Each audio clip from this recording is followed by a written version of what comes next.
Bonjour, bienvenue dans ce nouvel épisode du podcast. J'espère que vous allez bien. Pour ma part, depuis une dizaine de jours, j'ai pas mal d'anxiété. Mon anxiété revient un peu à plein tube. Et ça a atteint un petit peu un point culminant hier parce que c'était l'anniversaire de mon papa qui est décédé il y a un peu plus de 6 ans maintenant. Et ça remue pas mal de choses. Je vous apprends rien sur le deuil. Et j'ai décidé de suivre mes propres conseils pour l'occasion et pour essayer de gérer un peu mieux cette anxiété, de rendre les choses de me rendre la vie un petit peu plus facile. J'ai décidé d'aller faire un tour, d'aller me balader, d'aller marcher dans un parc, le parc à côté de chez moi, et histoire de m'aérer la tête, de bouger un peu, et voilà, de pas rester dans mon marasme. Et c'est là, en fait, que, en écoutant un podcast, je suis tombée sur une citation qui m'a attrapée, qui m'a parlé. La citation, elle disait, c'était en anglais, mais ça donnait quelque chose comme qui t'a dit que la vie était censée être facile? Pourquoi est-ce que tu penses que la vie est censée être facile? Et ça peut paraître un peu creux comme ça de prime abord. Oui, on a déjà entendu ce genre de choses plein de fois. Mais je sais pas, ça c'est resté avec moi, ça m'a donné un petit peu à réfléchir dans le marasme dans lequel je me trouvais. Et je me suis dit, mais c'est vrai en fait. C'est vrai que on vit toujours dans l'idée que les choses devraient être plus simples, la vie devrait être plus facile. Et on essaye de se rendre la vie plus facile en permanence, de diminuer notre souffrance.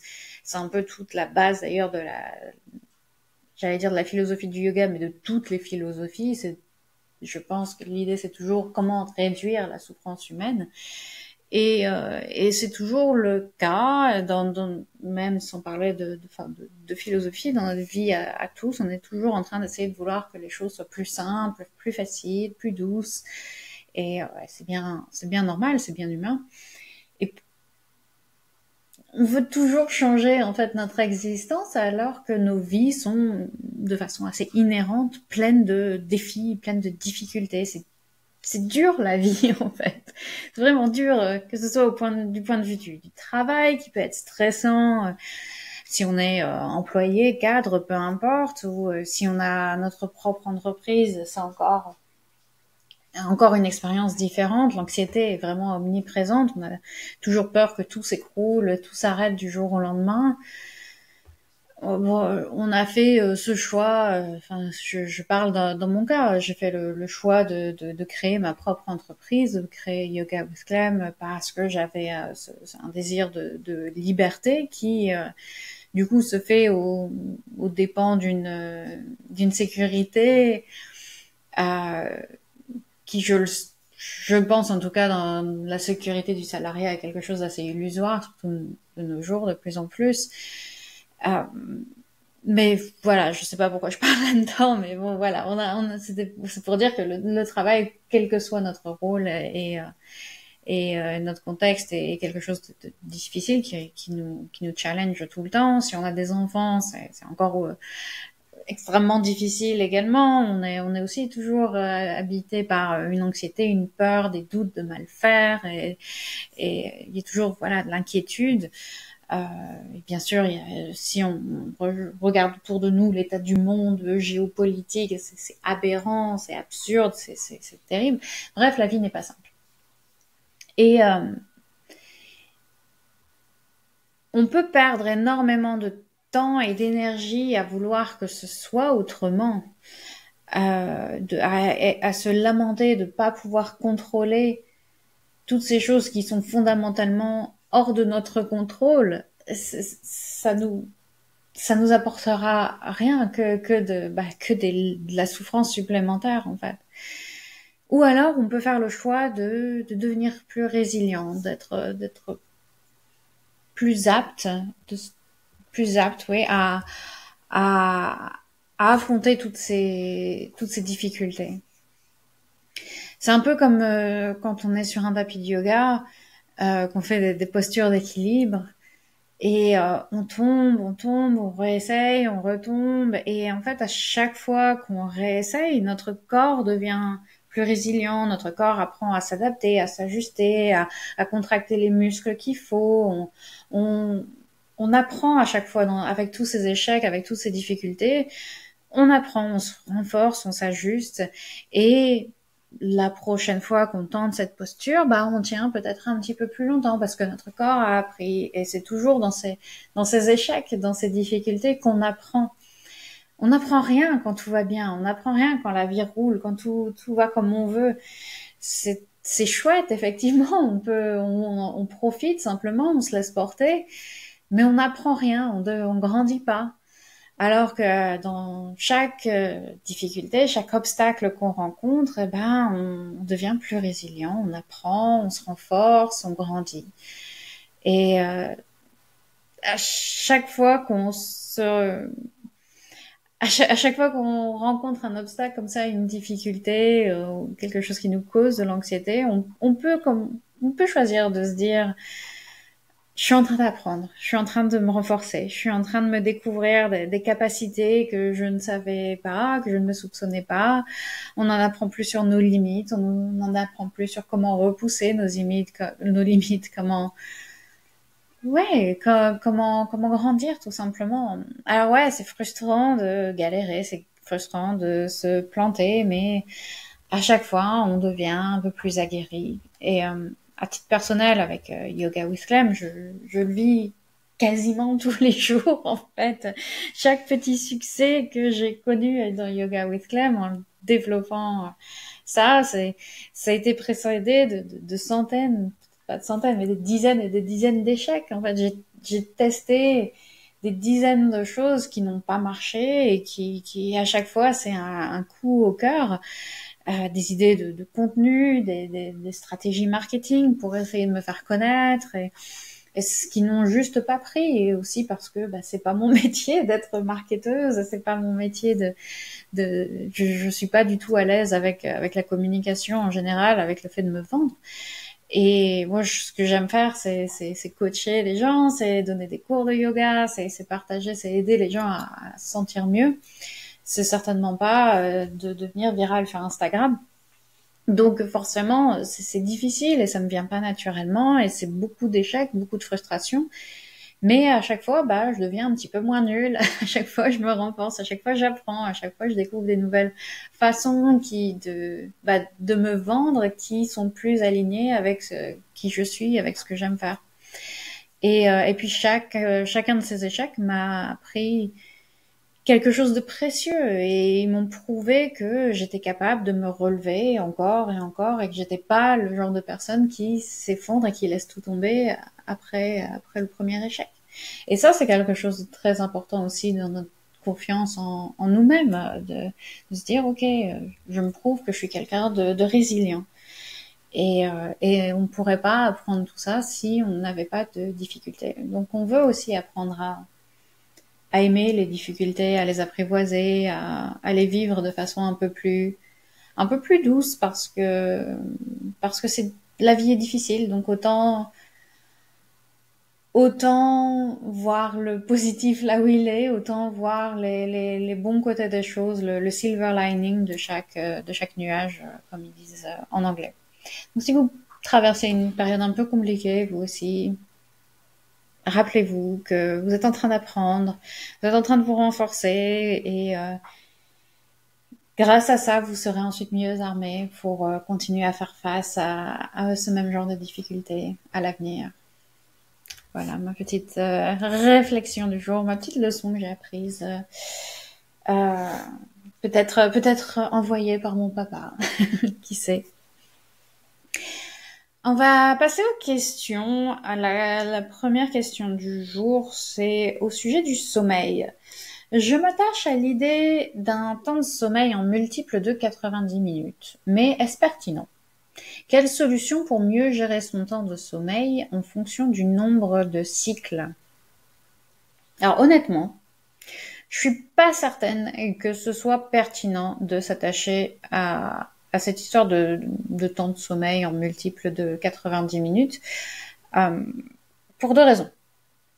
La première raison, c'est que les cycles de sommeil peuvent varier entre 60 et 120 minutes. C'est pas nécessairement 90 tout rond. Donc rien ne dit que si tu mets ton réveil de façon à te réveiller après 5 cycles de 90 minutes, que tu te retrouves pas au milieu d'un cycle qui en aura duré 120 par exemple. Donc voilà, c'est vraiment pas une science exacte. À partir de là, est-ce que c'est vraiment pertinent de s'attacher à cette idée de cycle de 90 minutes? Quand bien même tes cycles dureraient bien 90 minutes tout rond, est-ce que tu arrives à t'endormir immédiatement quand tu vas au lit? Parce que si c'est pas le cas, tu vas te retrouver avec un premier cycle de potentiellement en fait 60 minutes, puisque tu t'auras mis, je sais pas, 30 minutes à t'endormir, à trouver le sommeil, et puis du coup, ça va tout décaler ton histoire. Donc je pense qu'il faut pas vraiment chercher trop compliqué. En fait, ouais, de manière générale, en ce moment, je suis aussi à fond dans cette idée de simplicité, de se simplifier les choses, parce que parce qu'en fait, on a peut-être toujours, on a, non, on a tendance à chercher à optimiser des choses quand on n'a pas forcément les bases déjà bien en place. Et on cherche le truc miracle, la technique, voilà, le remède un peu qui va tout changer notre expérience aussi bien du sommeil que des régimes, que des routines self-care, sport, ce qu'on veut. Alors que si on fait les choses chiantes, les choses qu'on nous répète qu'il faut faire de base, et ben si déjà on s'attelait à améliorer ça, les bases, on serait déjà, ça irait déjà beaucoup mieux. Donc, en l'occurrence, t'emmerdes pas, pardon, avec les cycles de 90 minutes et les machins. Vise 8 heures d'opportunité de sommeil. L'opportunité de sommeil, c'est 8 heures dans ton lit. Ça veut pas dire que tu dors pendant 8 heures, mais déjà je sais pas, de 23 heures à 7 heures du matin, tu es dans ton lit, en train d'essayer de dormir, les yeux fermés, 8 heures d'opportunité de sommeil, c'est déjà 1000 fois mieux que la grande majorité des gens de nos jours. Donc, déjà ça. Et si en ce moment, vous êtes plutôt autour de 5-6 heures de sommeil et que l'idée d'être dans votre lit pendant 8 heures, ça vous semble insurmontable, visez 5h30, 6h30. Visez 30 minutes de plus que ce que vous faites actuellement. Ce sera déjà ça de prix, en fait. Avant d'essayer de faire les choses parfaitement, essayons déjà d'améliorer ce qu'on a. Et à partir de là, une fois que vous aurez régulièrement, je sais pas, 6h30 de sommeil, que ça deviendra un peu plus facile, un peu plus réaliste de viser les 7 heures, on passera à 7 heures, etc. Mais déjà, voilà, on vise déjà, si on n'est pas à 8 heures d'opportunité, à 8 heures d'opportunité de sommeil tous les soirs dans son lit, c'est que déjà, voilà, on a quelque chose sur lequel on peut travailler, quelque chose à améliorer. Voilà. Des heures de coucher et de lever aussi régulières que possible, comme je le disais la semaine dernière ou celle d'avant, je ne sais plus, 8 heures d'opportunité de sommeil, et déjà on a quelque chose de bien. Après, voir avec les cycles de 90 minutes, tout ça, je pense que c'est un peu chercher midi à 14 heures. Autant pas s'embêter avec ça. C'est trop difficile de faire les choses. Voilà, il faudrait des capteurs ou je ne sais pas, mais ça me paraît pas particulièrement pertinent. Deuxième question. Question yoga et douleur de règles. J'ai eu mon retour de couche hier, j'ai mes premières règles depuis 2 ans, je suis KO et méga endolorie, bien plus que dans mes souvenirs. Au secours. Quand hélas la vie ne nous permet pas de passer simplement 3 jours sur le canapé à regarder des dessins animés et manger du chocolat pour s'en remettre, parce qu'on a des impératifs, qu'est-ce qu'on peut faire pour gérer la douleur? J'ai pas du tout envie de faire du sport, mais je sens quand même l'envie de bouger un peu. Tu conseilles quoi dans ces cas-là? Alors, compassion profonde déjà.